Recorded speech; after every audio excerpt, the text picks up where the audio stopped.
Selamat datang, saya ucapkan pada kawan-kawan sekalian. Ini merupakan acara diskusi buku edisi ke-96 ya teman-teman. Ini merupakan hasil kolaborasi Komunitas Temu Sejarah bersama Laboratorium dan Ruang Baca Pendidikan Sejarah Universitas 11 Maret Surakarta begitu. Nah, pada kesempatan kali ini kita akan membahas satu buku yang sangat menarik bagi saya, yaitu buku Benteng Rakyat Jakarta, di mana ini nantinya juga selain diskusi kita memperingati Haul ke-115 dari Raden Ronggo Prawiro Dirjo ketiga. Dan perkenalkan, saya Ilham Putra Pratama. Seperti yang sudah saya sampaikan tadi, saya merupakan mahasiswa program studi pendidikan sejarah Universitas 11 Maret Surakarta yang akan memandu jalannya diskusi selama kurang lebih 1,5 jam ke depan. Buku yang kita bahas kali ini merupakan bagian dari trilogi Madiun Raya yang diterbitkan oleh Perpustakaan Populer Gramedia pada tahun 2022. Bersama dengan dua judul lainnya, yaitu buku Antawiris serta Kisah Brangwetan. Dan buku ini, trilogi ini memberikan gambaran komprehensif mengenai Madiun Raya dan juga sekitarnya. Begitu. Secara garis besar, buku Banteng Terakhir Kesultanan Yogyakarta, riwayat Raden Prawiro 79 terbagi dalam dua bagian utama. Bagian pertama terdiri atas 5 bab yang mengenai latar belakang keluarga Raden Ronggo, Prawiro Drijo ketiga, dalam hingga varian peristiwa tersebut, membahas posisi dan juga makna dari perlawanan Raden Ronggo dalam konteks transisi tatanan lama menuju tatanan baru Jawa. Dan mungkin dari teman-teman sekalian, ketika mendengar istilah sejarah Madiun, barangkali sebagian besar dari kawan-kawan langsung teringat pada peristiwa Madiun 1948 gitu. Pandangan ini tidak sepenuhnya keliru, namun juga tidak begitu tepat begitu. Sejarah Madiun memang kerap sekali bersinggungan dengan tema perlawanan ataupun pemberontakan. Namun, dinamika sejarahnya tidak hanya berkisar pada perlawanan yang identik dengan narasi kiri, komunisme, ataupun yang merah-merah semata. Ada banyak perlawanan-perlawanan lain dalam episode sejarah yang mungkin juga sangat penting untuk dibahas. Salah satunya adalah perlawanan Raden Ronggo Prawiro Dirjo ketiga ini. Perlawanan ini sebenarnya cukup singkat ya teman-teman, dari tanggal 20 November hingga 17 Desember 1810, dan ditujukan kepada Herman William Daendels, Gubernur Jenderal Hindia Belanda pada waktu itu. Dan itu sebenarnya karena Daendels pada waktu itu mencoba untuk mengeksploitasi hutan jati di Brangwetan. Namun, meskipun berlangsung relatif singkat, perlawanan ini setidaknya meninggalkan dampak yang cukup besar bagi sejarah Jawa di periode-periode berikutnya. Mungkin pada benak teman-teman lantas berpikir, sebenarnya siapa Raden Ronggo Prawiro Dirjo ketiga? Bagaimana latar belakang perlawanannya? Dan juga bagaimana peran beliau dalam dinamika politik Jawa pada abad ke-19? Dan apakah Ronggo ini sebenarnya ada kaitannya dengan Diponegoro?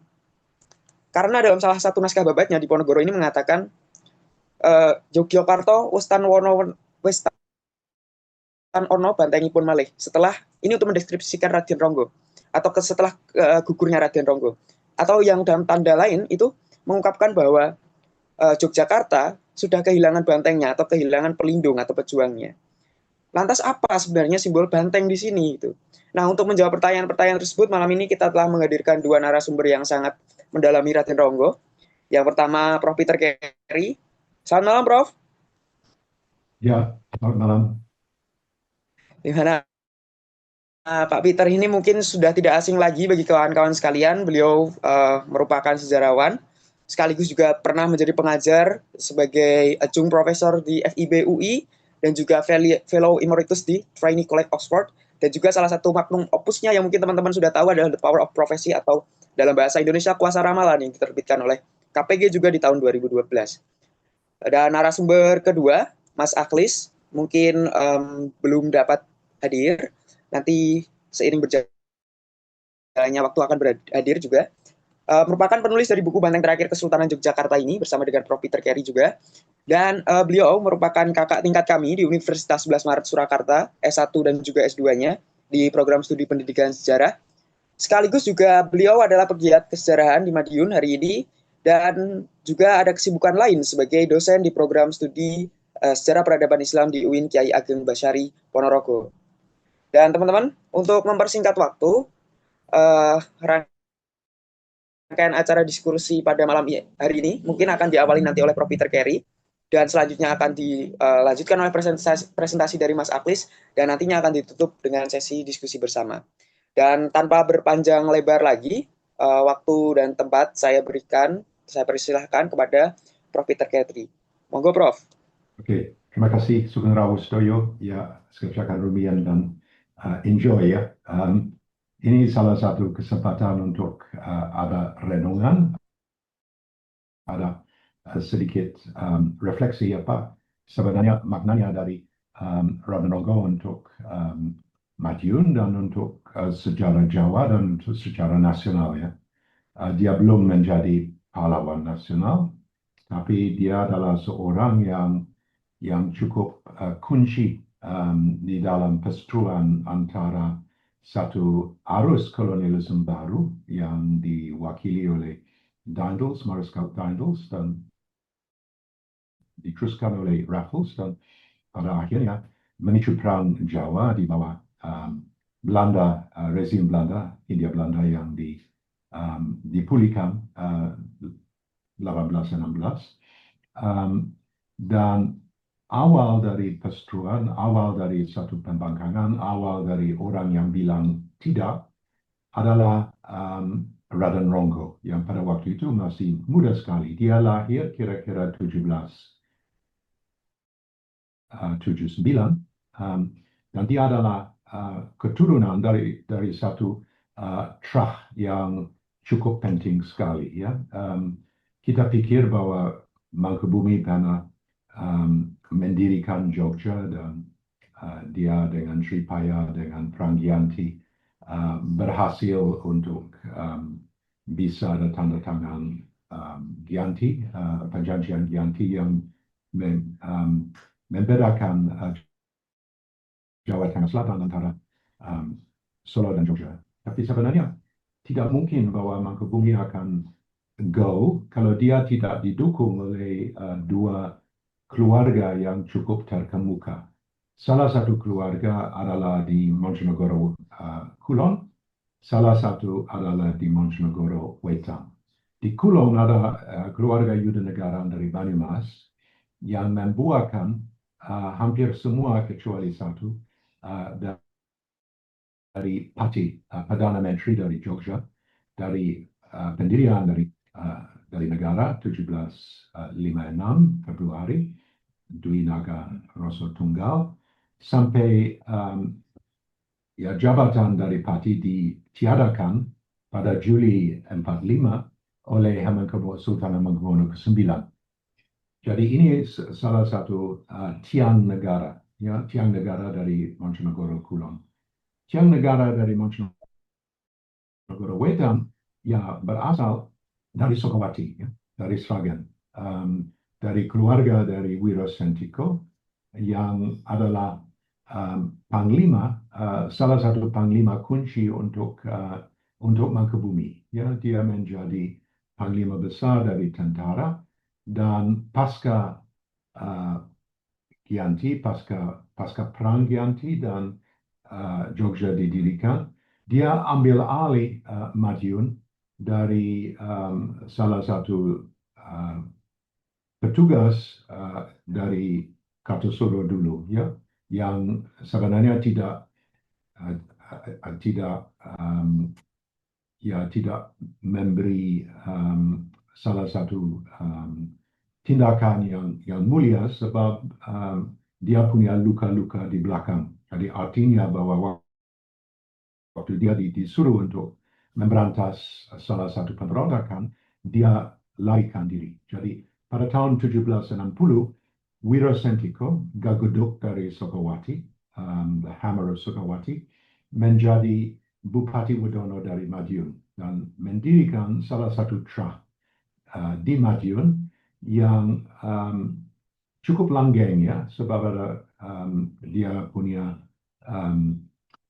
anaknya yang menjadi Buddha, ya Radhanonggo kedua, Ronggo ketiga, Dan anak dari Ronggo ketiga adalah Perwira Diningrat, ya, yang menjabat sebagai bupati sampai 1859. Ya.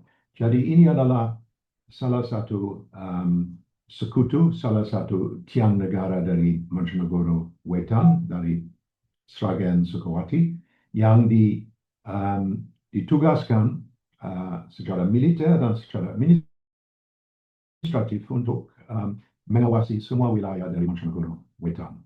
Untuk Solo, pusat ada di Kediri. Untuk Jogja, pusat ada di Madiun. Ya.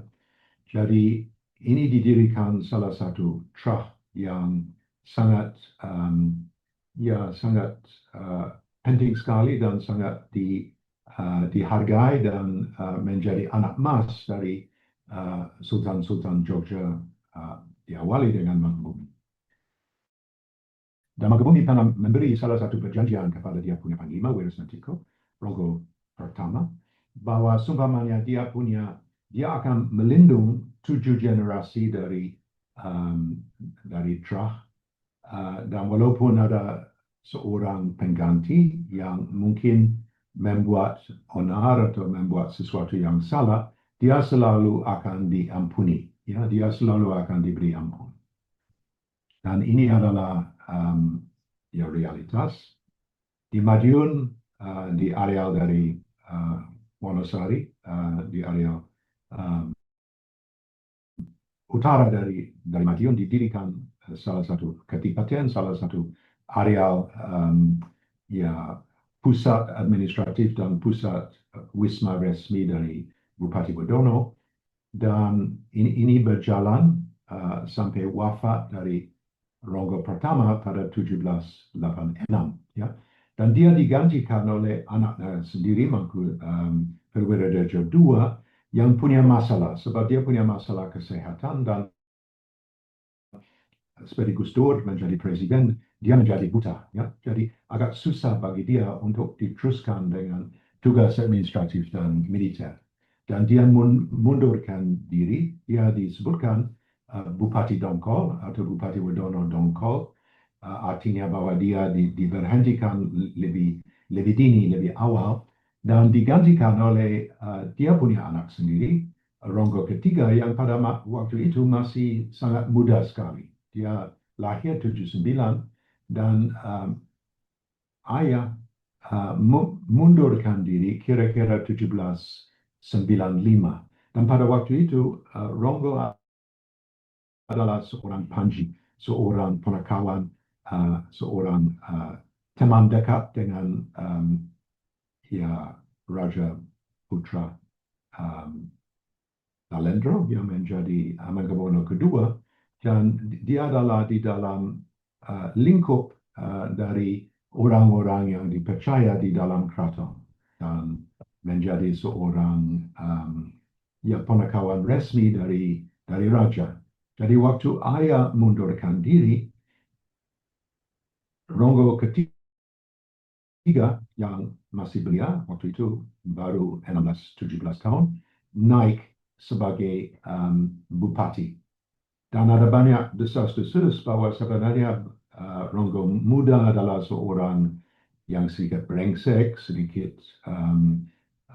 sembrono, dia punya keras kepala, dia adalah di dalam laporan dari Belanda disebutkan Inquire-Jongen, ya, orang yang berandal, ya, orang yang tidak bisa diatur dengan baik.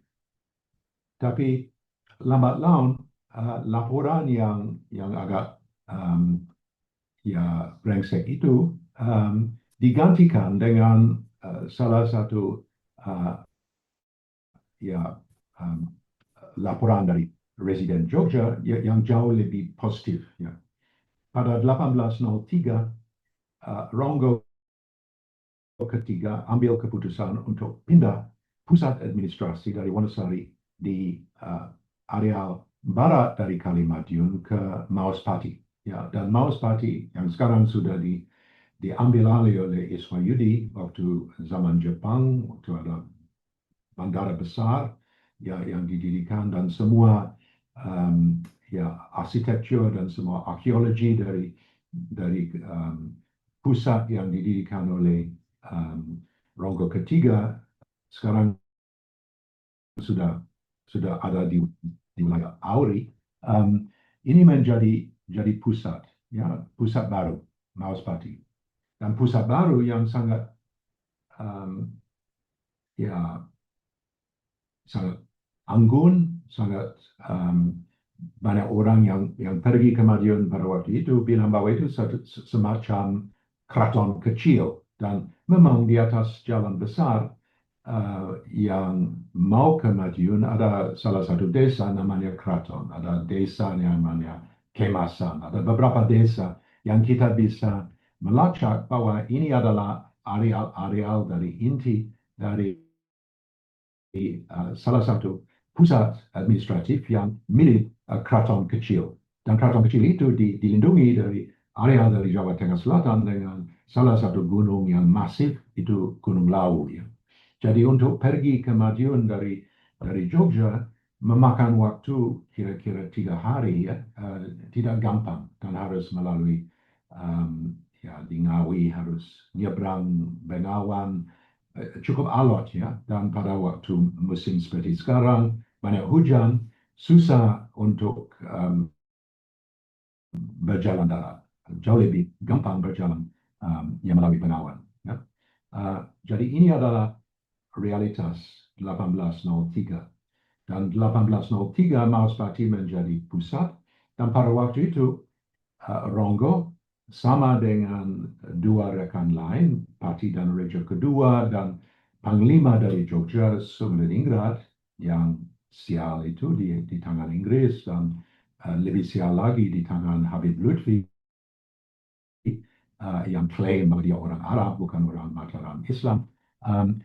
Tiga-tiganya menjadi menantu dari Sultan, sebab melalui Permaisuri, Ratu Keraton, dia punya 3 putri yang cantik, Ratu Bendoro, Ratu Angger, dan Ratu Maduretno, yang dikawini dengan Pati Danorejo kedua, Sumeningrat, dan kepada Prawira Tirjo ketiga.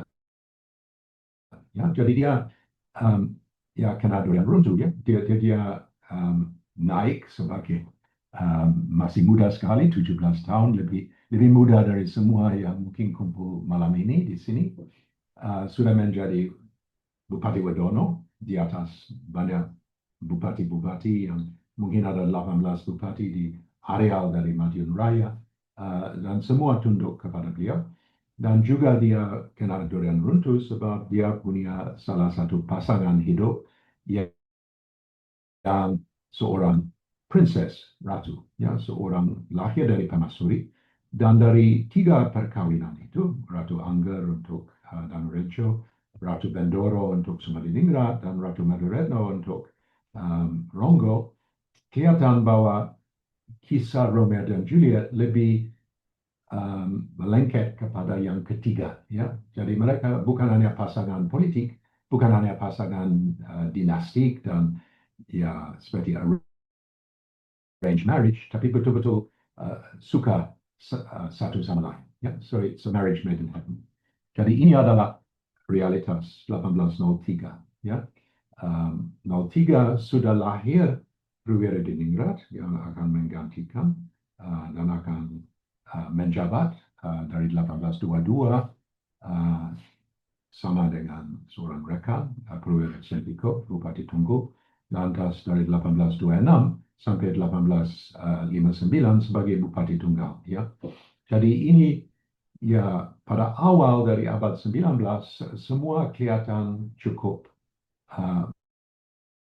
baik-baik saja, ya, cukup bagus. Dan ada laporan di laporan Memory Van Overkaf, laporan terakhir dari seorang residen kepada dia punya pengganti, bahwa di areal Mauspati, di areal dari barat dari Kalimadiun, di areal strategis dari areal Ngawi, di mana Kalimadiun mengalir ke dalam Bengawan Solo, ada sawah-sawah baru, ada areal dari perkebunan baru, dan ada kemakmuran yang sebenarnya bermuara kepada kebijakan dari rongga ketiga sebagai seorang Bupati Madiun yang tercerah, orang yang peduli, orang yang bau-membau dengan wong cilik dan betul-betul seorang yang cukup apik. Dari seorang berandal menjadi seorang Bupati muda yang punya laporan, punya scorecard yang bagus. Jadi ini sebenarnya tidak ada revolusi Prancis, tidak ada revolusi industri, mungkin akan membuat bahwa Ronggo akan terus menerus dan akan akhir hidup sebagai seorang bupati yang cukup sukses sekali, ya. Tapi ya, kita hidup di dalam dunia bola dunia ini yang bergerak 850 km per detik, ya. Jadi semua adalah di dalam salah satu arus yang sejarah dari bumi manusia ini cepat ganti, ya, sejak change is the order of the day. Dan change seperti di Ponorogo sudah ada wangsit di Parangkusumo, kirang tigang doso mali, tigang warso mali, wiwit bubrain in Tanah Jawa, ya. Jadi 1805 ada wangsit yang di Ponorogo menerima di Parangkusumo bahwa di dalam 3 tahun akan ada awal dari rusak dari Tanah Jawa. Dan rusak dari Tanah Jawa awal bermuara kepada datangan dari Marskal Daendels. Marskal Daendels adalah seorang yang total baru.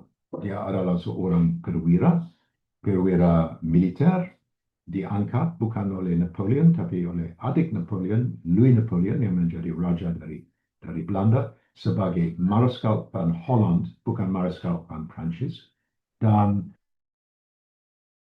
dia membawa arus dari revolusi Prancis di degup jantung dari sistem administratif di Pulau Jawa.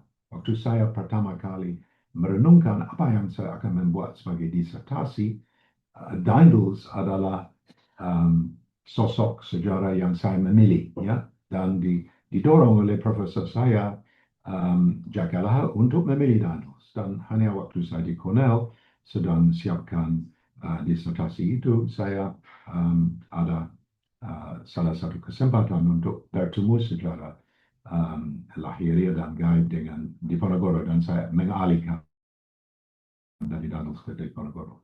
Tapi Daendels adalah Biang Keladi, adalah orang yang membawa satu arus boleh dikatakan total baru.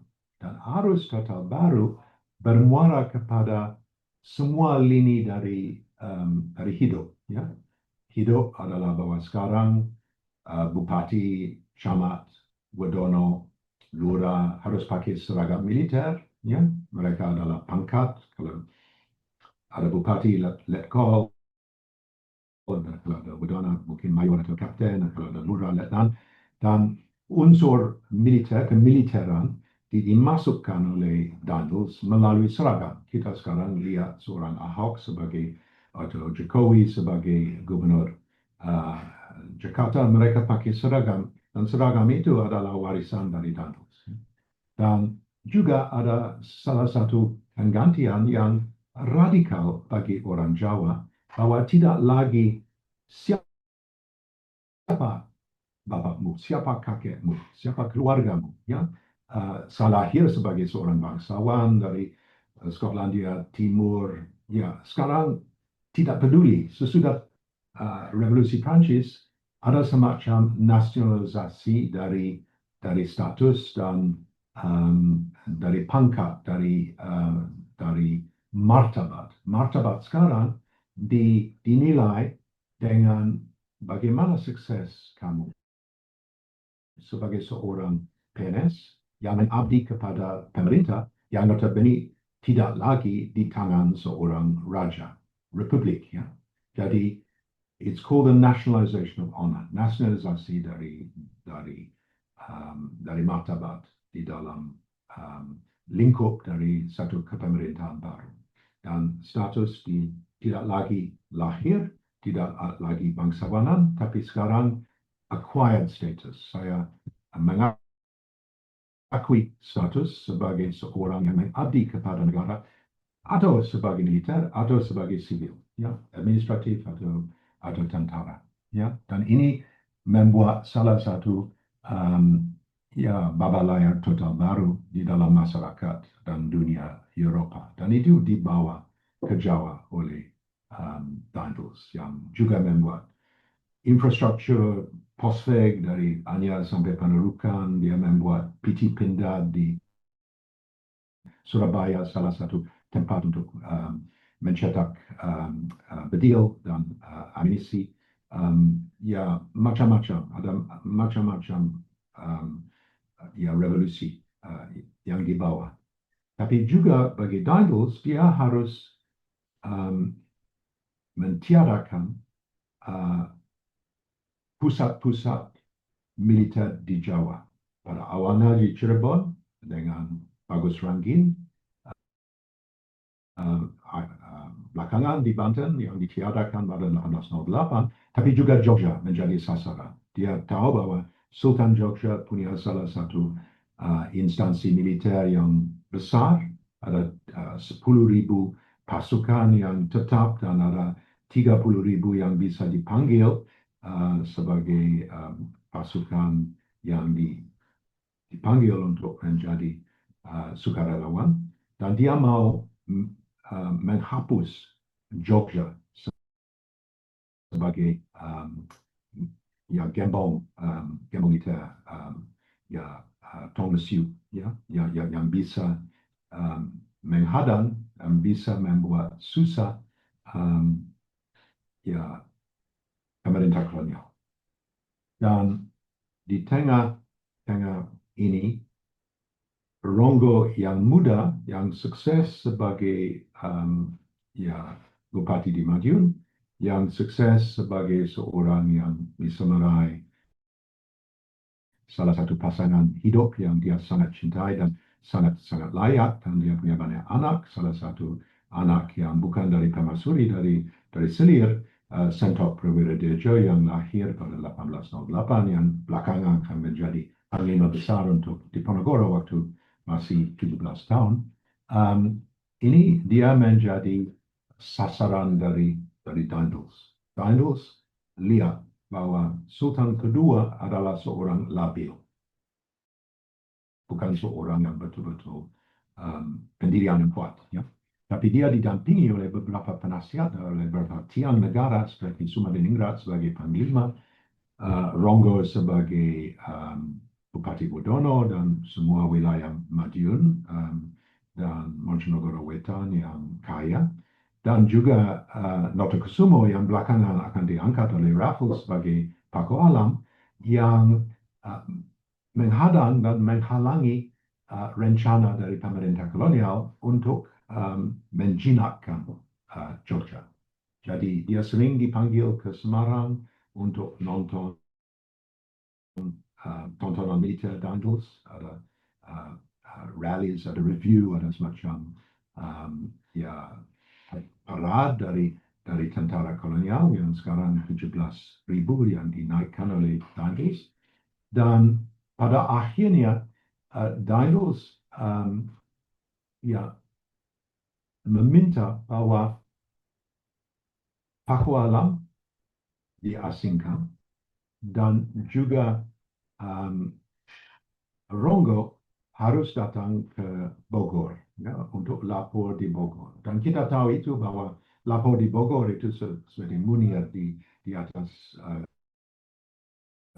Garuda ke Budapest. Ya, dia akan diracuni oleh Daendels, ya, walaupun dia datang dengan 300 rakyat.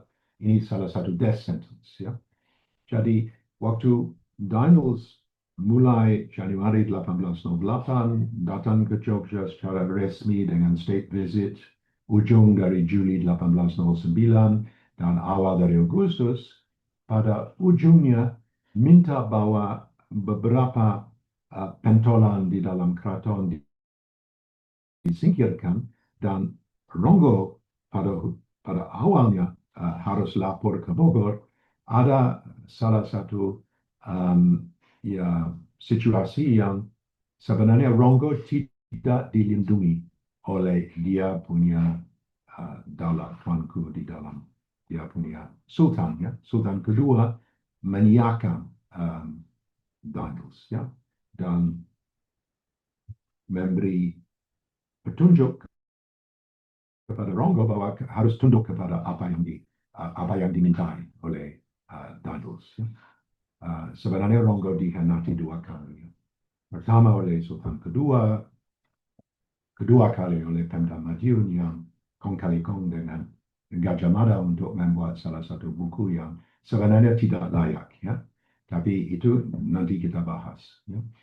Jadi daripada pergi ke Bogor, satu death sentence dengan 300 rakyat, pada malam hari antara jam 12 malam dan 3 pagi dari 20 sampai 21 November 1810, Ronggo ambil keputusan untuk ya die with his boots on. Meninggal dia pakai sepatu meninggal di bawah sepatu Bosch dari Daniels di Bogor. Jadi dia hengkang kaki, dia waktu residen Peter Engelhardt dibangunkan jam 5 pagi, dia sudah menuju dan lewati Delanggu, ya. Dan pada siang hari dia menyeberang Bengawan Solo di Ngawi, dan 3 hari sesudahnya sudah di Magetan dan di Madiun. Jadi mulai salah satu pemberontakan di area dari Berang Wetan, ya.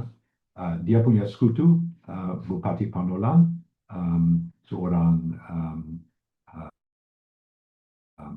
ya Bali namanya Sumaprawiro, yang menjadi deputi dari Ronggo, dan mereka pada permulaan di Madiun, di Mauspati, di mana masjid Pengulu dengan semua santri pulang ke Tasikmalaya, pulang ke Jawa Barat, dan semua ya sendi-sendi yang punya naskah dibuka, semua pohon yang berbuah fruit trees dipotong, ada semacam ya scorched earth, dan Ronggo mulai di dalam salah satu lelono, ya. Jadi dia pergi dari Madiun ke area dari ya Nganjuk, Ngawi,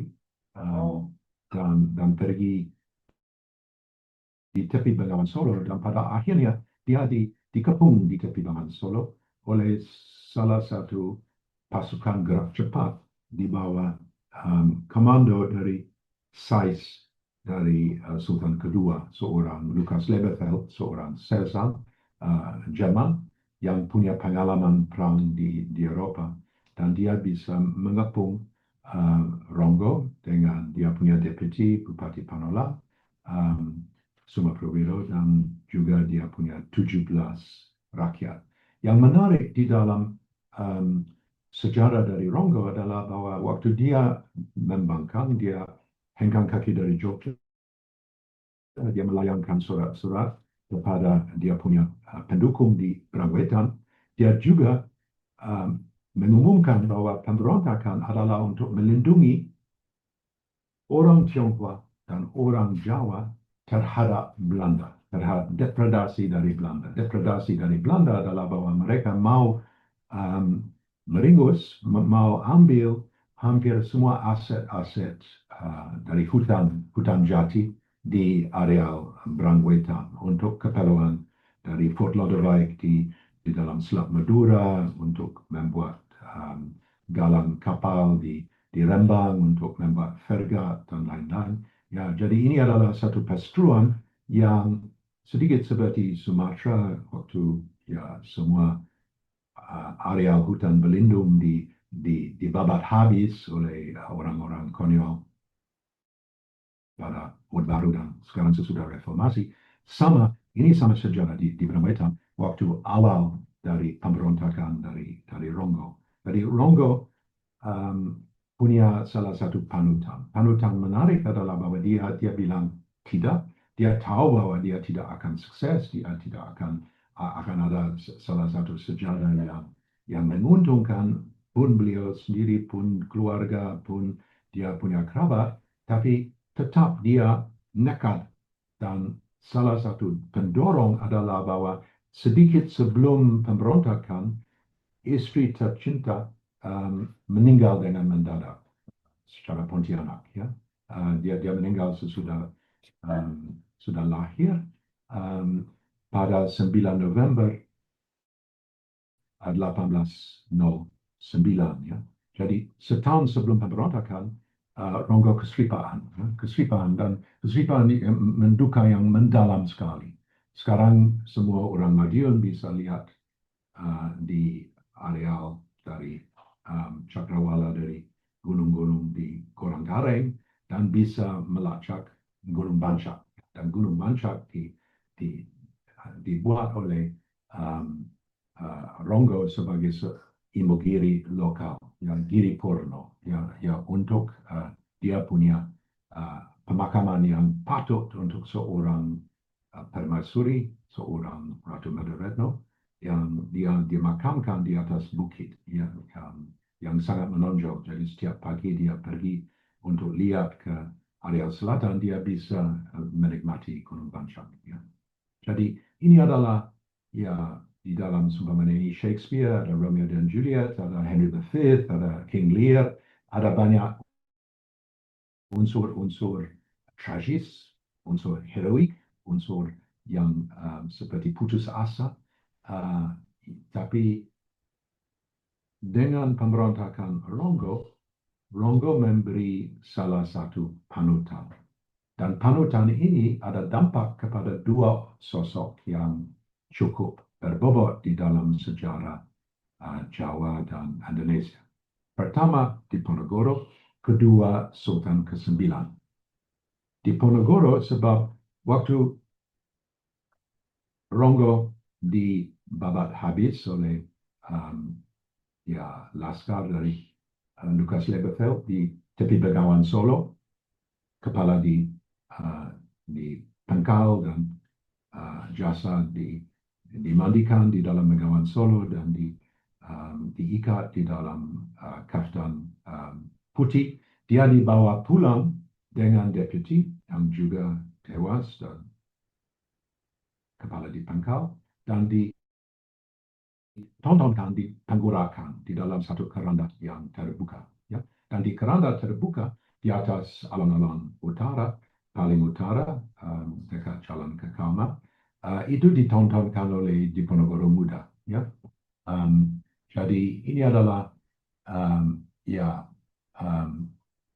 Kanjeng Pangeran Aryo Ronggo Perwirajojo ketiga, Adipati Mauspati Madiun ketiga, dihukum mati sebagai pemberontak melawan penjajahan Belanda dan dimakamkan di makam pemberontak di Banu Sumerep. Ya.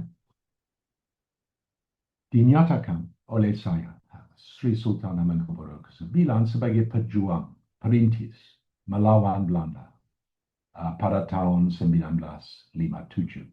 Dan dimakamkan kembali di Giri Purno, makam permaisurinya, Putri Hamengkubuwono kedua, kan Gusti Bendoro Radanayu Madoretno. Ya, jadi ada dua sosok yang penasaran. Pertama Diponegoro, sesudah Inggris membedak keraton pada Fajar 20 Juni 1812, secara keji dan sangat membuat malu orang Inggris Skotlandia seperti saya, aib di atas pamor sebab dia dihabiskan dengan banyak aniayaan. Sekretaris John Deans mau potong leher, dan baru saja jam 10 malam bisa dimakamkan di jajaran makam di 10 km tenggara dari Jogja, di makam keluarga di area Plered, Wonokromo.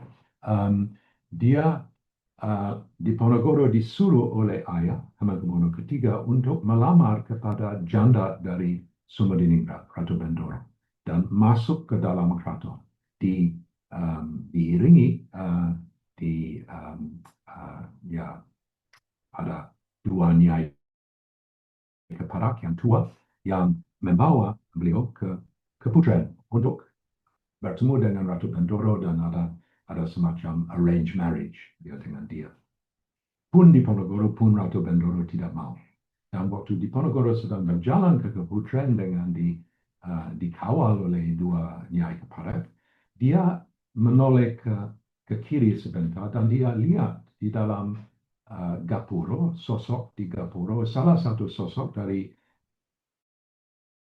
seorang wanita muda yang sangat cantik sekali. Ya. Dan dia langsung jatuh hati. Ya, seperti Cupid sudah kirim panah. Ya. Dan dia datang ke Ratu Bendoro dan dia bilang, saya sebenarnya disuruh oleh ayah untuk melamar, tapi saya punya pikiran kedua. Ya, sebab saya sudah lihat sosok wanita yang saya mau mengawini. Ya.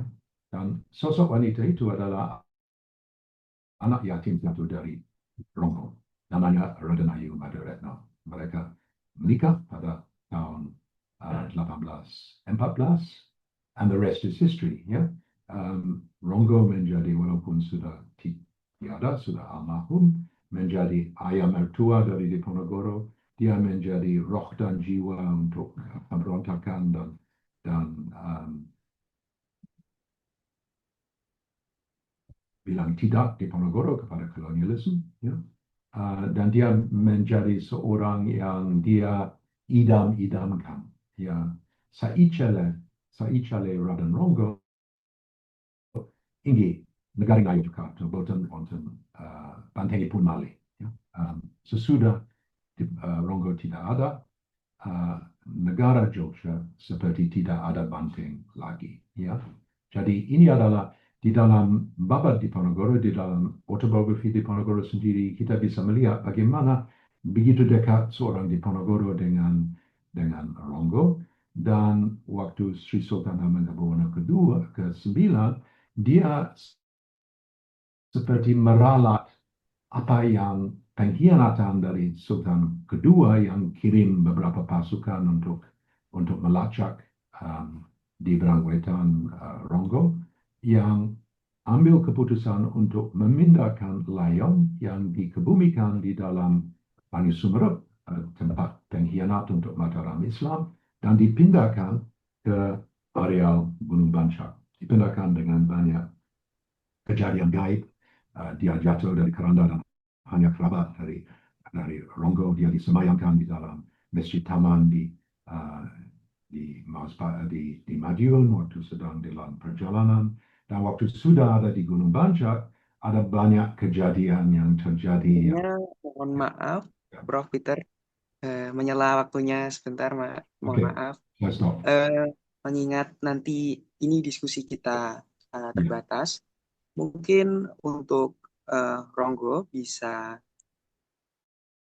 dicukupkan terlebih dahulu, Prof. Peter. Mungkin bisa kita move ke Mas Aklis dahulu, terus kemudian Pak Peter nanti bisa menyambung pada diskusi di sesi diskusi, begitu Prof. Peter. Sebelumnya mohon maaf sekali, Prof. Karena pukul sudah menunjukkan 20.46 begitu. Dan untuk kawan-kawan yang ingin juga menyimak apa yang telah disampaikan oleh Prof. Peter tadi, sudah saya share mengenai yang disampaikan oleh Pak Peter tadi di grup dan juga grup chat begitu. Jadi nanti bisa disimak secara mandiri. Dan ketika nanti teman-teman sudah ada pertanyaan, tolong disimpan dulu.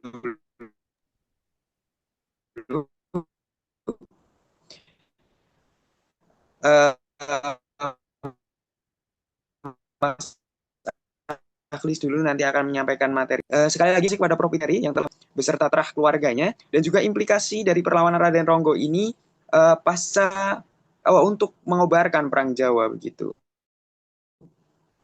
Sebelumnya terima kasih Prof. Peter. Kita berlanjut kepada Mas Aklis. Untuk Mas Aklis, silahkan. Oke, terima kasih Mas Ilham. Apakah suara saya terdengar dengan jelas?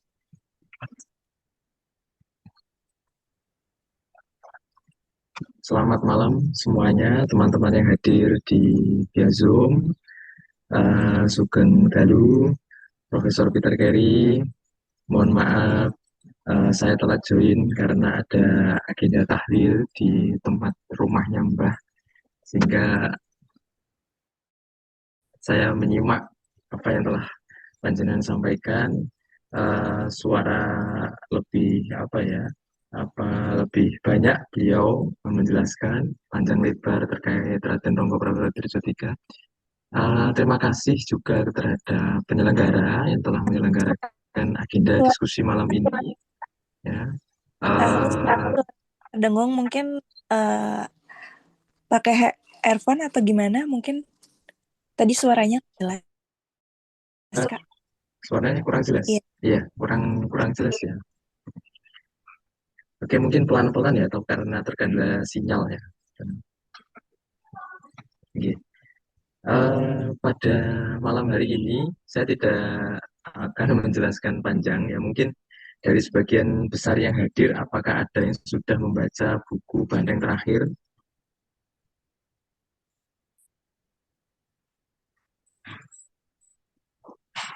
Halo?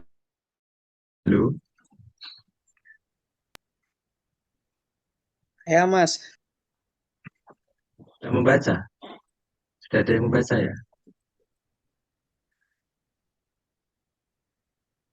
Nanti kalau belum membaca kan jadi perlu dijelaskan panjang lebar. Yang jelas buku ini berangkat dari apa ya, skripsi saya.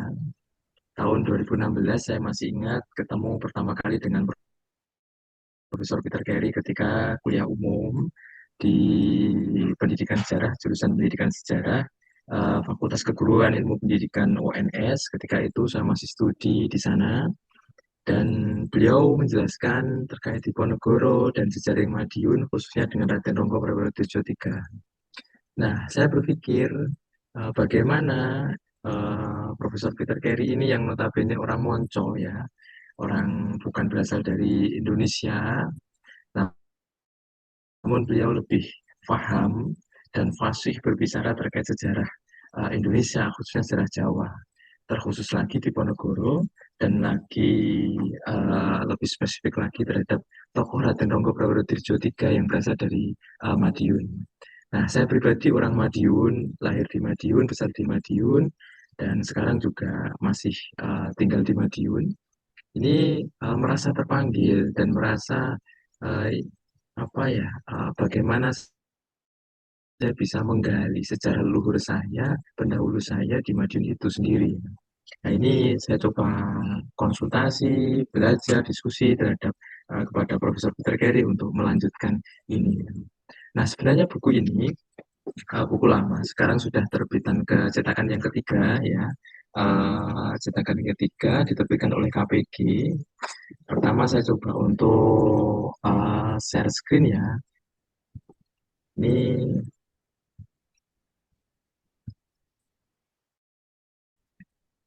oke, ini sampul ya, buku Banteng Terakhir Kesultanan Yogyakarta. Sampul ini kita pilih oleh setelah ada beberapa pertimbangan di antara saya pribadi sebagai penulis dan beberapa pihak, terkhusus Pak Peter Carey dan penerbit dan sebagainya. Ada beberapa alternatif yang disajikan atau diajukan oleh penerbit untuk sampul itu. Dan saya memilih ini lukisan litograf terkait adanya pertarungan antara harimau dan banteng. Karena ini mewakili diri seorang Raden Ronggo. Dalam pengantar yang edisi revisi, ya edisi cetakan kedua dan ketiga, saya sampaikan juga bagaimana Raden Ronggo ini diwakili secara cerdas oleh Pangeran Diponegoro dalam babatnya Sai Cali pun Raden Ronggo, negeri Ngayogyakarta hadir nikah sampun boten wonten bandengipun malih. Jadi ketika adanya tradisi rampokan di ibu kota Kerajaan Jawa, pecahan Mataram, khususnya di Kesultanan Yogyakarta maupun Kasunanan Surakarta, itu diperingati setiap adanya momen grebek, ya. Biasanya grebek Maulud, grebek besar, ataupun grebek Syawal, yang menandai Idul Fitri satu Syawal itu biasa ada pertunjukan ini. Nah, ketika itu hewan yang dipertunjukkan yakni kerbau dan harimau. Namun dalam lukisan ini itu sebenarnya banteng. Jadi Raden Ronggo Prawirodirjo III itu orang Jawa yang tidak sekadar orang Jawa. Karena dalam perspektif orang Jawa, ketika kita masuk dalam dunia Jawa itu kita masuk dalam dunia simbol. Ya, kita masuk ke dunia simbol Jawa. eh, Bagaimana orang Jawa, khususnya Raja Jawa, mensimbolkan dirinya dalam bentuk kerbau. Dan masyarakat atau pemerintah jajahan ketika itu, kolonial Belanda VOC, ketika itu mewakili dirinya dalam diri seekor harimau. Dan satu hal yang menarik bagi saya, sajian ini juga dipertontonkan terhadap pejabat kolonial Belanda yang datang ke Yogyakarta. Namun sepertinya orang yang pertama kali sadar akan pertunjukan simbolis ini tidak lain adalah Raffles ya. Ini orang-orang Inggris yang lebih paham bagaimana menangkap alam pikir orang Jawa ketika itu. Oke, selanjutnya secara umum ya, gambaran secara umum buku ini eh, menjelaskan terkait biografi tokoh Madiun ya. Mulai dari saya coba untuk mencari sumber-sumber. Ya tentunya saya berangkat dari sumber sekunder bukunya Profesor Peter Carey yang menjadi titik tolak saya untuk menelisik lebih lanjut terkait diri Raden Ronggo Prawirodirjo III yang mungkin belum sempat diulas oleh Profesor Peter Carey dan termasuk juga sumber-sumbernya. Jadi ketika dalam penelitian itu saya menemukan satu sumber yang memang belum ada sejarawan yang merujuk sebelumnya, yakni silsilah ageng ya Prawirodirjen. Yang itu saya punya kopiannya dari Trah Prawirodirjo dari keluarga Bupati Madiun Prawirodirjen yang tersohor pada masanya. Nah, ini sebagai seorang penulis sejarah ya, peneliti sejarah, tentu sumber primer itu sangat penting. Jadi saya coba mengumpulkan arsip-arsip khususnya Bundel Jogja Brieven yang ada di Arsip Nasional Republik Indonesia di Jakarta, ANRI. Ini berangkat dari bukunya Pak Peter dan kajian-kajian sebelumnya terkait Raden Ronggo. Saya coba kolaborasikan dengan sumber-sumber tradisional, silsilah, sarasilah maupun babat yang ada di Madiun ataupun tersimpan di Museum Sonobudoyo maupun di Raksa Pustaka Mangkunegaran itu. Nah, sumber ini yang kiranya saya coba olah dengan berbagai perspektif yang ada, saya coba tampilkan, kemudian lahirlah historiografi ini. Nah, terkait bab pertama tentu dalam hal ini saya coba untuk menyampaikan terkait Trah Wirawan Sang Gedug Sukowati. Jadi Raden Ronggo itu sebenarnya orang Madiun, namun punya genealogi nasab yang bukan berasal dari Madiun. Dari kakeknya itu sebenarnya dari Sukowati. Teman-teman mungkin paham, mungkin tahu sebelumnya Sukowati itu daerah mana. Sukowati itu kalau sekarang itu daerah Sragen, Jawa Tengah. Walaupun ketika itu daerah tempat tinggal kakek buyut dari Raden Ronggo Prawirodirjo III yaitu Kiai Ageng Tirtoyudo itu makamnya sekarang di daerah Karanganyar, tepatnya di daerah Majenjati, Kecamatan Kuadungan, Kerjo Karanganyar. Gitu. Nah, ini sebenarnya tokoh-tokoh yang sangat berpengaruh pada masanya dari era Mataram, Kartosuro hingga Yogyakarta. Jadi kalau secara mungkin saya coba ini ya. Ya, terkait Raden Ronggo, putra Madiun yang lahir sekitar 1779 ya putra dari Raden Ronggo Mangundirjo. Ya, cucu Bupati, ya putra dari Bupati Madiun sebelumnya, sekaligus cucu dari Raden Ronggo Prawirodirjo I. Ya. Kalau dari ibunya, ia merupakan cucu dari Sultan Hamengkubuwono I, sehingga ia terhitung sebagai cucu Sultan Hamengkubuwono I, Raja pertama Yogyakarta. Selanjutnya, ini ringkas-ringkas saja poin-poinnya. Raden Ronggo diketahui menikah dengan Gusti Kanjeng Ratu Maduretno. Ini makamnya ada di Gunung Bancak yang Giripurno, yang besok hari Ahad tanggal berapa itu? Tanggal 21 ya.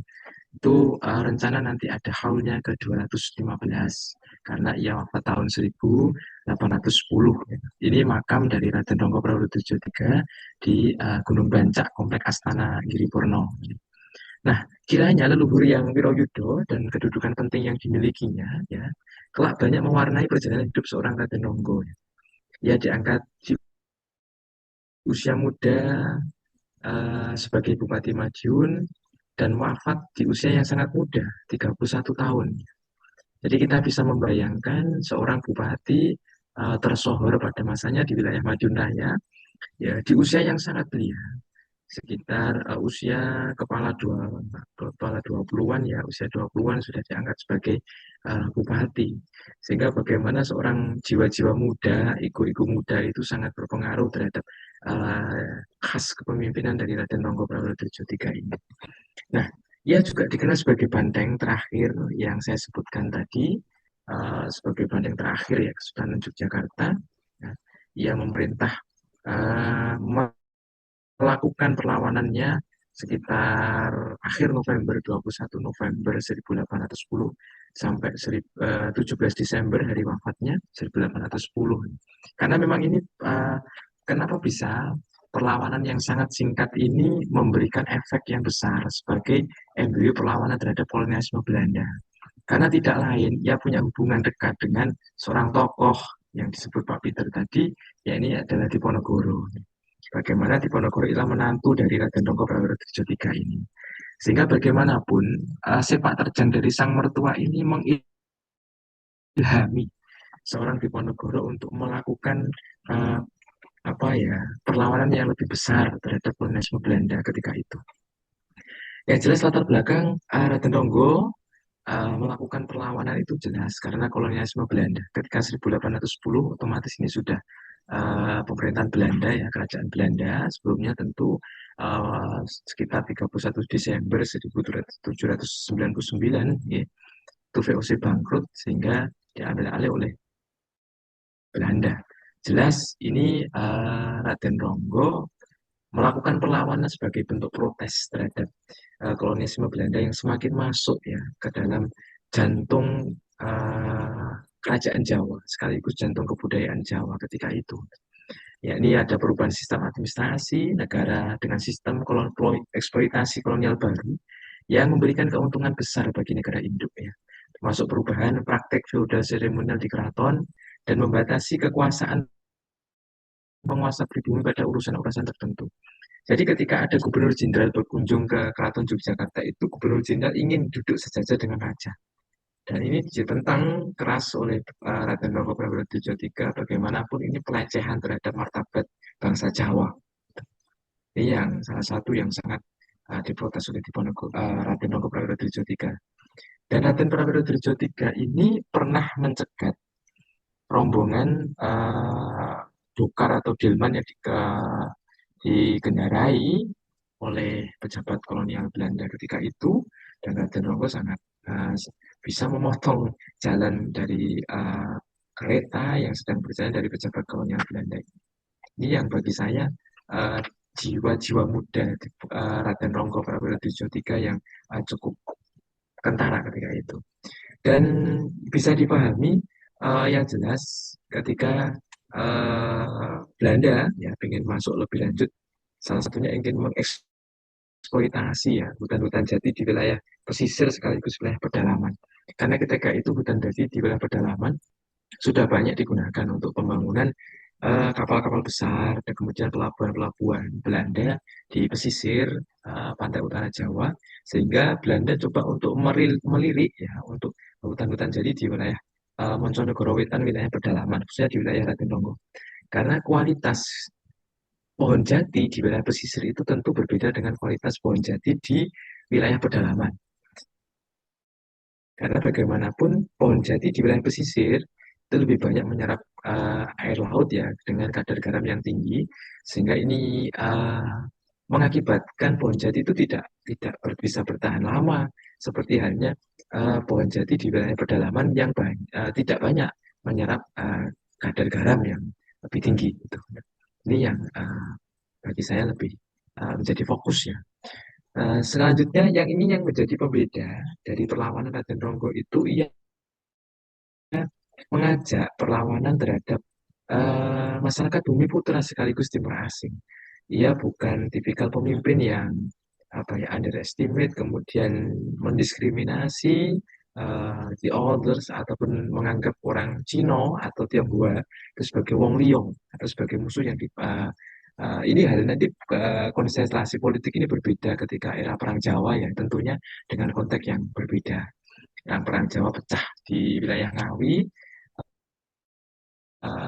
berasa bertolak dari Raden Ayu Yudokusumo, Putri Sultan Hamengkubuwono I yang membantai masyarakat Tionghoa ketika itu.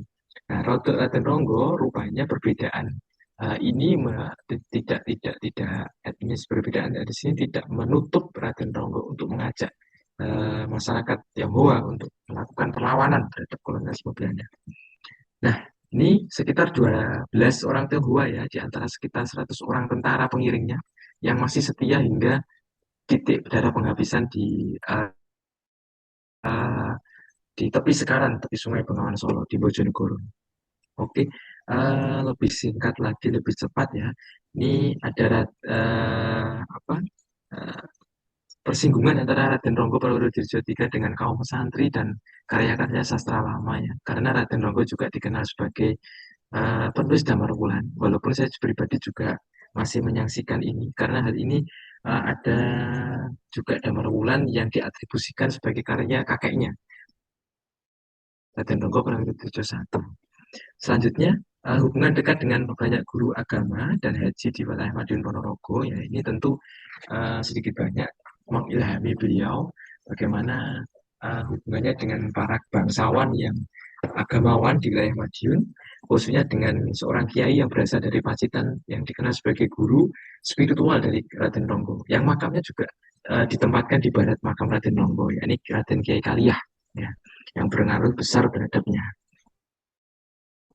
Nah, ini merupakan makam Raden Ronggo di Gunung Bancak ya, di Astana Giripurno. Sebelumnya telah ditempati oleh istrinya yang wafat 16 November 1810 karena waktu itu karena Seto Kunduran melahirkannya. Dan ia juga membangun makam itu sekaligus masjid di tempat tinggalnya di Mosmati. Jadi ketika saya masuk di wilayah bekas ibu kota Raden Ronggo, ibu kota Kabupaten Madiun ketika itu di Mauspati, saya punya ada spot yang sangat jelas. Kalau sekarang itu masuk ke wilayah ke komplek Lanut, landasan udara Iswahyudi ya, di Mauspati, di landasan pesawat paling selatan itu sebuah titik yang ketika saya melihat ke sebelah selatan, karena Gunung Bancak ini sebelah selatannya Mauspati, saya bisa melihat secara jelas puncak Gunung Bancak di situ. Jadi betapa romantisnya seorang Raden Ronggo itu ketika Nyun Sewu istrinya meninggal, kemudian dimakamkan di puncak bukit yang ia dengan bisa sangat jelas melihat setiap harinya dari kediamannya di Mauspati itu. Yang bagi saya menarik. Nah ini gambaran secara jelas dari mata-mata Surakarta ketika tiba di kediaman Raden Ronggo yang mirip keraton di Mauspati pada 9 Desember 1810. Bagi saya pasukan Jogja itu sangat barat-barat ketika Raden Ronggo melakukan perlawanan dan dari Jogja kemudian ke Mauspati dan meninggalkan Mauspati sampai ke wilayah timur hingga nanti di wilayah Bojonegoro. Bagaimanapun masjid dijarah dan peti-peti berisi banyak sekali naskah-naskah keagamaan milik Raden Ronggo itu juga dipaksa dibuka dan isinya dibuat berantakan menutupi lantai masjid. Ini yang bagi saya sangat sangat disayangkan. Selanjutnya ya ini yang menarik Raden Ronggo punya tinggal beli kue kirim ke siapa makanan apa-apa yang dari kamu Oke, ini suara dari mana nih? Oke, saya lanjutkan sebentar saja. Ratu Ageng Tegarejo, ya, ini adik dari Raden Ronggo Prawodirjo III. Jadi ketika di Tegarejo itu ia menyediakan sebuah bangsal ya untuk tempat diskusi. Tinggalin si Dan ini mengilhami Raden Ronggo untuk membuat sebuah bangsal juga di ibu kota Mauspati, ketika itu ibu kota pemerintahan Kabupaten Madiun, untuk menampung beberapa guru agama khususnya dari wilayah Sunda, Jawa Barat, yaitu Imam Nur Juma'i tadi. Nah, Ronggo juga berkhayal ya bahwa dirinya adalah Bathara Guru. Ini ya, biasanya orang Jawa itu tidak lepas dari pemaknaannya terhadap tokoh-tokoh pewayangan. Jadi ketika misalnya, oh ini saya biasanya orang Jawa itu juga mengidentikan dirinya pada tokoh-tokoh pewayangan. Misalnya aku itu sebagai Janoko atau Arjuna atau lu sebagai siapa dan sebagainya. Ronggo juga demikian. Ya ini tentu tidak lepas dari pemahaman beliau terhadap kisah Ramayana ya. Kemudian kisah Mahabharata juga karena orang Jawa tidak lepas dari dunia pewayangan itu sendiri. Nah, ini juga menarik dari Serat Wicoro Keras ya, tulisan Yosodipuro II, pujangga dari Keraton Surakarta yang menjadi rival dari Yogyakarta nggih. Pepantese kaya to ing muni Surapati Rajeng Pasuruan, Ronggo iku nuratener.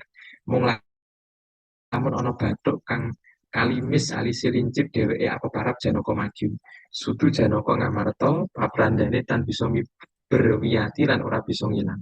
Ini sindiran sebenarnya bagi untuk Raden Ronggo Prawodirjo III. Ia mengaku sebagai Janaka, sebagai Arjuna.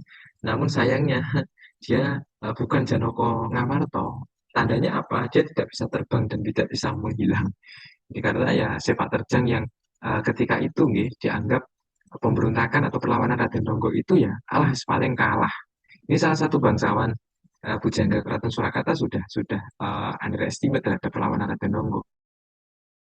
Gitu. Juga Serat Gembling Baring ini bukan karya kalau memastikan karya Raden Ronggo bukan, namun diatribusikan sebagai karya Raden Ronggo Prawodirjo III. Raden Ronggo ingin menegaskan ya bahwa Islam dan Jawa itu adalah manunggal, tidak dualistis, terpisah dan dikotomis. Seorang yang berdarah Jawa tidak akan bisa bertahan tanpa semesta pemaknaan Jawa dan Islam yang digunakan secara bersamaan. Nah itu mungkin dari saya terkait Raden Ronggo sebagai pemantik mawon karena waktunya terbatas. Mungkin kita di lain waktu atau di lain kesempatan bisa nanti diskusi lebih lanjut sebelum nantinya ada sesi pertanyaan. Silahkan, mohon maaf saya kembalikan ke moderator. Mungkin kita bisa diskusi lebih banyak, mohon. Terima kasih. Baik, terima kasih Mas Aklis atas paparan yang sangat menarik juga tadi menegaskan apa yang sudah diceritakan oleh Prof. Peter Carey. Dan tadi juga ada banyak informasi-informasi baru juga tentang latar belakang penulisan dari buku ini, pemilihan cover dan lain sebagainya, tentang bagaimana Ronggo ini merupakan orang yang bisa dibilang toleransi ya, karena sangat berbeda sekali tentang bagaimana keadaan Perang Jawa dan pasca Perang Jawa ketika awal Perang Jawa membandingkan dengan Raden Ayuda-Kusumo yang melakukan penghilangan terhadap beberapa kelompok masyarakat Tionghoa yang ada di gerbang tol di Ngawi begitu. Dan kita teman-teman sudah masuk ke sesi diskusi. Namun karena waktunya nanti terbatas hingga 21.30 sehingga nanti untuk diskusi dibatasi untuk 3 penanya terlebih dahulu. Untuk kawan-kawan yang ingin menyampaikan pertanyaannya, silakan untuk memencet tombol raise hand terlebih dahulu. Lantas kemudian langsung saja menyampaikan pertanyaannya ditujukan kepada siapa dan pertanyaannya apa secara singkat dan lugas. Begitu. Terima kasih. Mungkin satu dulu dari ini ya Mas Akhlis dan Pak Peter dari kolom komentar sudah ada beberapa pertanyaan. Ada satu pertanyaan yang menarik.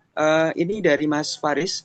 Kenapa Perang Ronggo Prawodirjo III ini dianggap sebagai bibit Perang Jawa yang dikobarkan oleh sang menantu atau Eru Cokro begitu?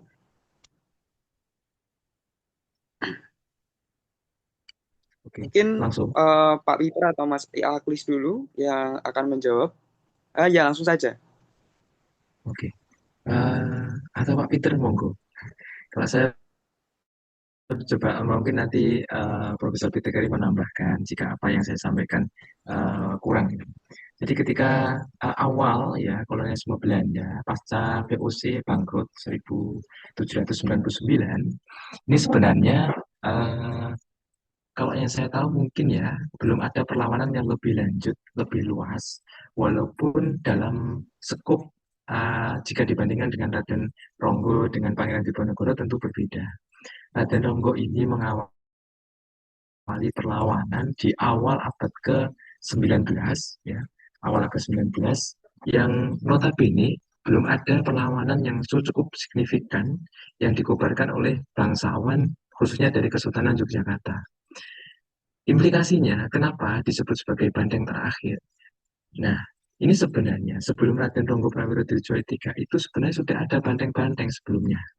Nah, yang mengindikasikan bahwasannya termasuk eh, Sultan Mangkubumi memilih Raden Ronggo Prawirodjojo I ketika itu sebagai Bupati Brangwetan, kakek dari Raden Ronggo, untuk menjadi Bupati Madiun. Jadi ketika itu juga bagaimanapun perlawanan ini memang cukup singkat dan sejauh ini Raden Ronggolah yang mengawali perlawanan terhadap Belanda di awal pemerintahannya. Setelahnya Kesultanan Yogyakarta tidak lagi punya kekuatan lebih ketika geger peristiwa Geger Spey 1811-1812 kita tahu seperti apa sebenarnya uh, perlawanan itu melumpuhkan Keraton Yogyakarta yang sekiranya menjadi titik balik bagi kita semuanya. Ya, bibit perlawanan ya menjadi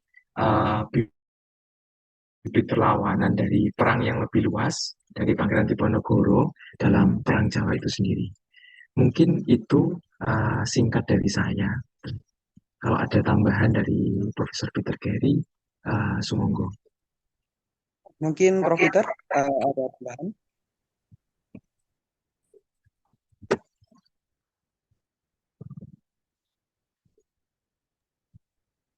Inggih, pripun Prof. Peter?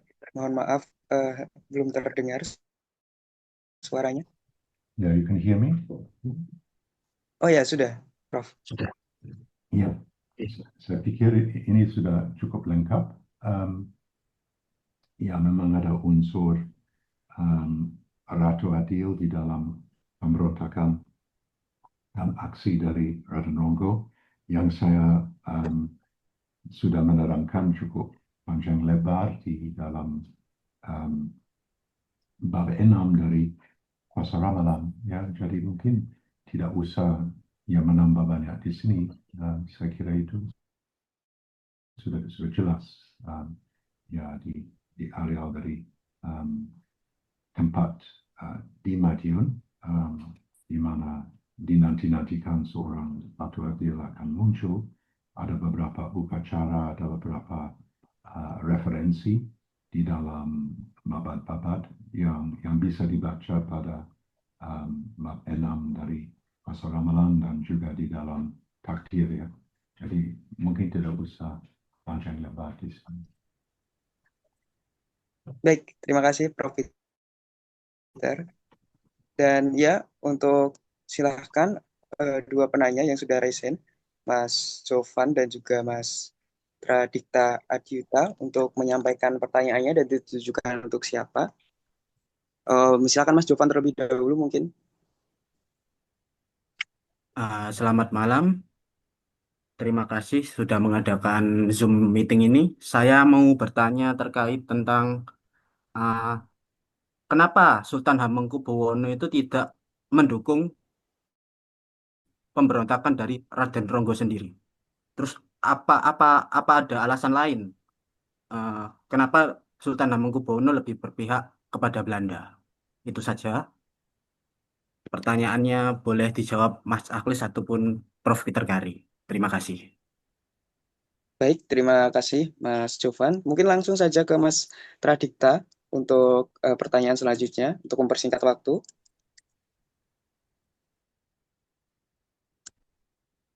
Jadi sebelumnya terima kasih atas kesempatan yang telah diberikan.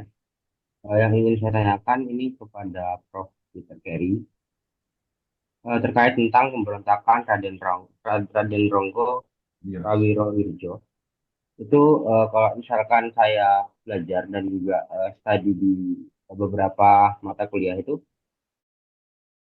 kalau misalkan pemberontakan dari Raden Rangga ini terjadi di masanya Herman William Dendels, di mana pada saat ini sedang memerintah berbatas di Indonesia. Nah, dalam menjalankan pemerintahannya, Dendels ini kan eh, menggagas kebijakan berupa pembangunan jalan anyar ke Panarukan, yang dimana pada saat itu yang harusnya gaji dari para pekerja ini dibayarkan, itu malah dikorupsi sama pejabat setempat.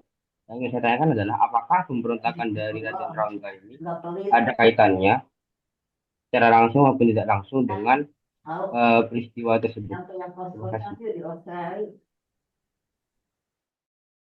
Baik, terima kasih Mas Pradipta atas pertanyaannya.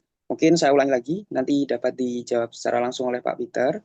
Yang pertama ada pertanyaan dari Mas Jovan mengenai mengapa Hamengkubuwono II cenderung tidak mendukung pemberontakan Raden Ronggo, malah membela Belanda begitu, atau ada unsur pembelaan terhadap Belanda. Dan yang kedua adalah pertanyaan dari Mas Pradipta mengenai apakah pemberontakan Raden Ronggo ini berkaitan erat dengan peristiwa pembangunan jalan tol Anyar Panarukan dan juga korupsi yang dilakukan oleh pejabat-pejabat daerah di masa tersebut begitu. Mungkin Pak Peter terlebih dahulu untuk menjawab. Iya, untuk Hamengkubuwono II, dia takut bahwa seumpamanya dia mendukung semua keraton Jogja akan dimusnahkan oleh Daendels. Jadi ini adalah salah satu sein oder nicht sein, apakah kita bisa mempertahankan keraton atau tidak. Jadi dia harus mungkin dengan berat hati pura-pura mendukung dan ya kirim 2-3 pasukan untuk melacak Ronggo. Jadi dia dalam situasi yang cukup pekah.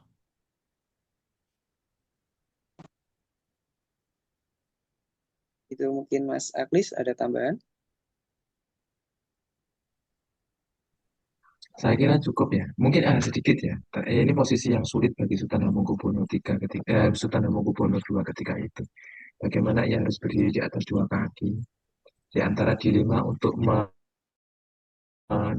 perlawanan menantunya ataupun di pihak Belanda. Tentu saja ia akan menyelamatkan kerajaannya yang lebih besar walaupun dengan harus mengorbankan menantunya. Karena perlawanan itu juga cukup signifikan ya di antara sebenarnya antara Sultan Hamengkubuwono II dengan Sunan Pakubono ketika itu sudah saling komunikasi. Ketika nanti perlawanan Raden Ronggo ini berhasil, tentu mereka juga ikut menikmati.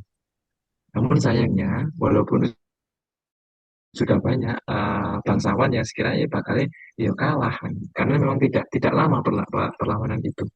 Setelah Hamengkubuwono II harus mengambil posisi yang sulit dan ia mengirimkan pasukan gerak cepat dari Yogyakarta dengan dipimpin oleh Pangeran Dipokusumo yang nantinya sebenarnya tokoh ini juga menjadi ipar dari Raden Ronggo Prawijo III yang dalam babat disebutkan ia yang menombak langsung Raden Ronggo Prawijo III di tepi sekarang tepi Bengawan Solo itu.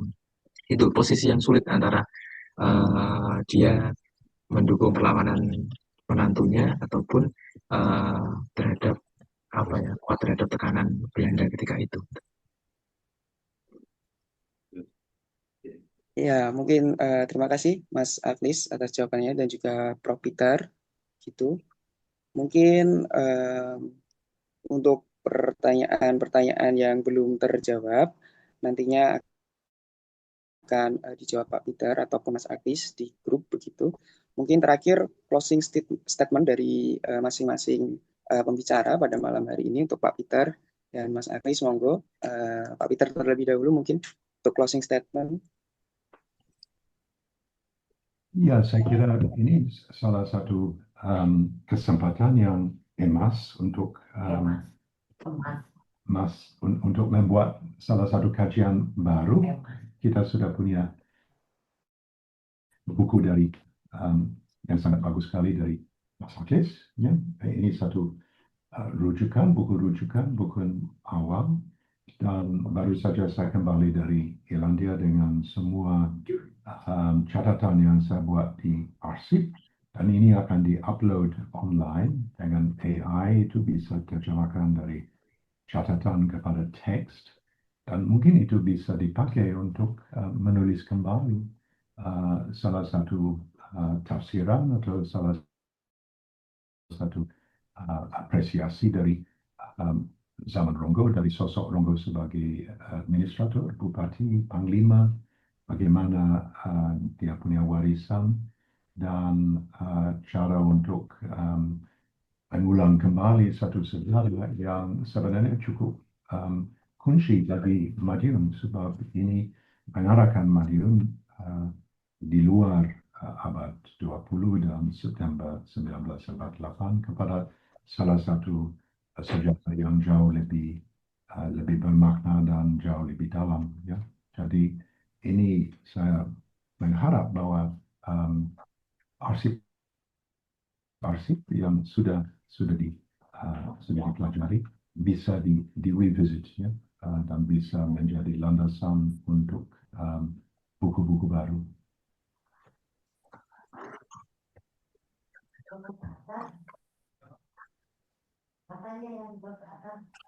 Baik, terima kasih Pak Peter atas closing statement-nya. Untuk Mas Aklis, monggo. Nah, misal saya coba untuk membantu menjawab pertanyaan-pertanyaan di kolom chat gimana? Waktunya agak molor sedikit.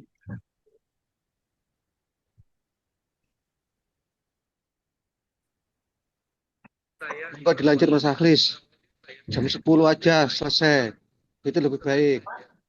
Mengingat banyak pertanyaan di kolom komentar yang harus dijawab. Ya. Terima kasih. Ini tambah sedikit aja, walaupun ini tambah sedikit harus jam 10 ya. Apa hubungan antara Raden Ronggo Prabu III dengan keluarga Ki Ageng Besari di Ponorogo, Ki Ageng Besari di Sewulan, ya. Kalau saya pribadi belum menemukan secara langsung antara Ronggo Praworejo III ini dengan keluarga Besari di Ponorogo maupun Ki Ageng Besari Sewulan. Walaupun di antara ketiga keluarga besar ini saling menjalin hubungan kekerabatan di antara ketiganya, termasuk juga pejabat-pejabat daerah khususnya di wilayah Madiun. Gitu. Kalau Ronggo sendiri saya pribadi belum menemukan. Kemudian terkait apakah Raden Ronggo ini orang yang sama dengan Bupati Sumoroto yang pertama? Bukan. Bupati Sumoroto itu memang namanya Prawirodirjo. Namun gelarnya bukan Ronggo, melainkan Raden Tumenggung Prawirodirjo. Ini coba dicek, genealoginya juga berbeda. Terkait Benteng Purwodadi ya, ini masih menjadi perdebatan. Kalau saya sebagai peneliti, itu sebenarnya benteng itu dibangun kemungkinan besar eranya Raden Tumenggung Manguntirjo. Ini sebenarnya paman dari Raden Ronggo Praworejo III. Namanya sama dengan ayah dari Raden Ronggo ketika sebelum menjabat sebagai Bupati Madiun.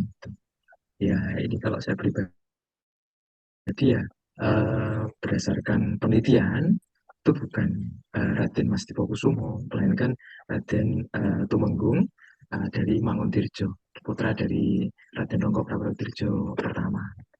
Mungkin saya salah mengucap ya, Kanjeng Ratu Ageng itu bukan dari adik dari Raden Ronggo Praworejo III, ini harus lebih tepatnya dari adik dari Raden Ronggo Praworejo I. Nah, kemudian mengapa orang-orang Tionghoa di masa itu pendukung pemberontakan Raden Ronggo ya?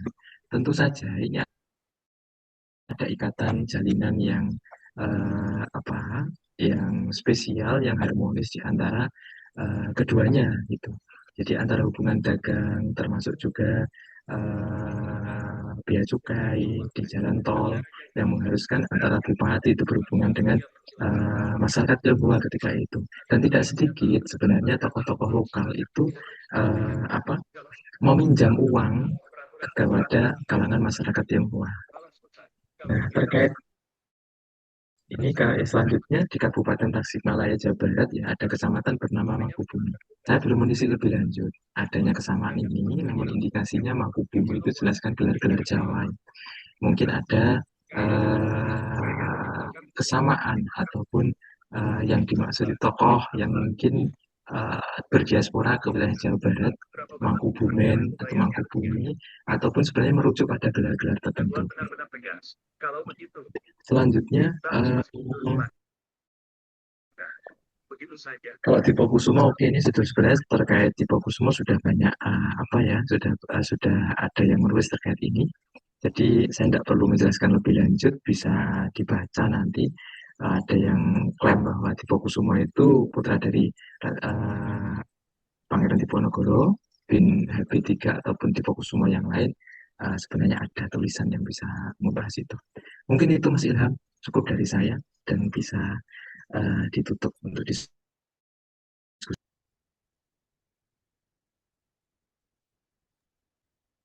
Baik, terima kasih Pak Peter, terima kasih Mas Akhlis atas kesempatan dan juga kebersamaan bersama pada malam hari ini.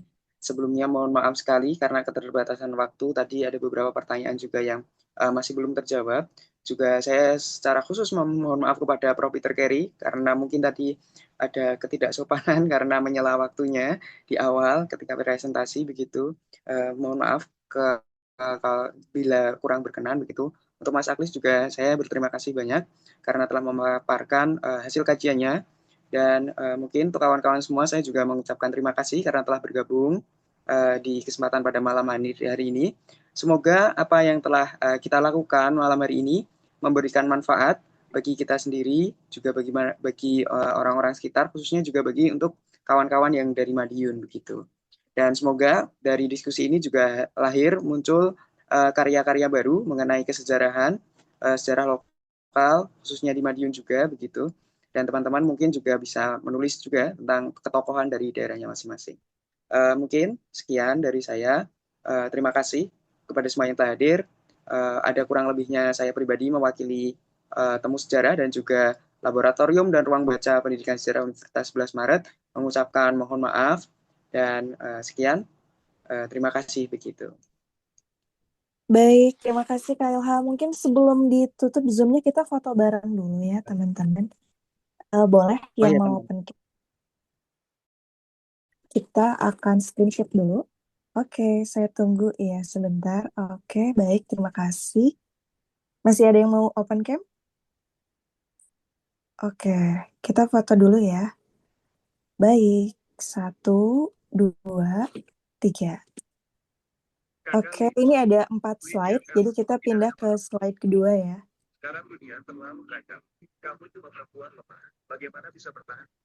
Oke. Baik, terima kasih teman-teman. Luar biasa untuk malam hari ini. Terima kasih Prof. Peter Carey. Semoga selalu sehat dan sukses ya Prof. Juga Kak Halis. Semoga semakin produktif melahirkan buku-buku yang menginspirasi. Terima kasih teman-teman, selamat malam, selamat beristirahat, dan sampai jumpa di edisi Temu Sejarah berikutnya di tanggal 8 Februari 2025. Kita tutup dulu untuk malam ini. Assalamualaikum warahmatullahi wabarakatuh, selamat malam. Waalaikumsalam warahmatullahi wabarakatuh. Siap. Matur suwun Mas Akhlis, Jos, Prof. Carey, Mbak Tiwi, Mas Ilham. Lanjut. Prof, kita pernah